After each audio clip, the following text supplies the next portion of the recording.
आपण पाहताय the Vidarbha news, विदर्भाचा बुलंद आवाज।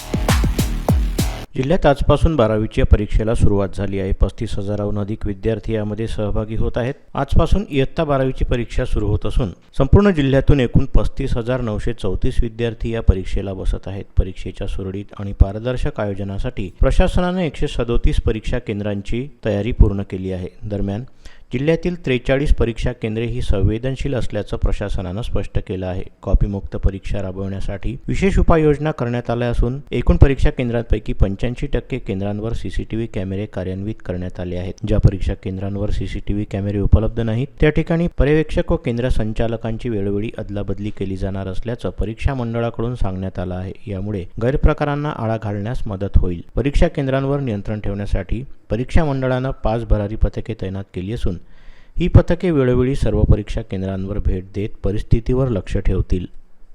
सेंटर्स 137 आहेत शहर आणि ग्रामीण मिळून, आणि परीक्षार्थी 35,934 विद्यार्थी याच्यामध्ये प्रविष्ट होणार आहेत। याच्यामध्ये संवेदनशील म्हणून 12वीसाठी 43 केंद्र आहे। त्याच्यापैकी जे टोटल केंद्र आहे 137, त्याच्यापैकी 85% केंद्रांवरती सीसीटीव्ही आहेत। जिथं सीसीटीव्ही नाहीत अशा ठिकाणी पर्यवेक्षक आणि जे केंद्र संचालक आहेत यांच्या अदलाबदल केली जाईल। म्हणजे ज्या सेंटरवरचे केंद्र संचालक त्या सेंटरवर राहणार नाही, जेणेकरून कॉपीमुक्त अभियान राबवण्यास आपल्याला मदत होईल। जिल्ह्यामध्ये 5 पथकं तयार केलेली आहेत। एक महिला पथक आहे, एक शिक्षणाधिकारी माध्यमिकचं, एक शिक्षणाधिकारी प्राथमिकचं, एक शिक्षणाधिकारी योजनाचं आणि एक डाएटचं, असे 5 पथकं या परीक्षेदरम्यान कॉपीमुक्त अभियान राबवण्यासाठी प्रयत्नशील राहणार आहे।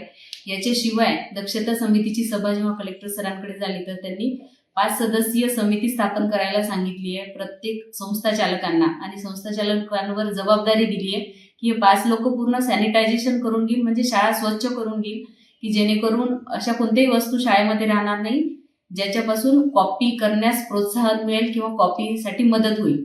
आणि त्या जे 5 सदस्यीय समिती आहे त्यांच्यावर जबाबदारी पण निश्चित करण्यात येईल की त्यांनी ही कॉपीमुक्त अभियान व्यवस्थित राबवण्यासाठी प्रयत्न करावेत।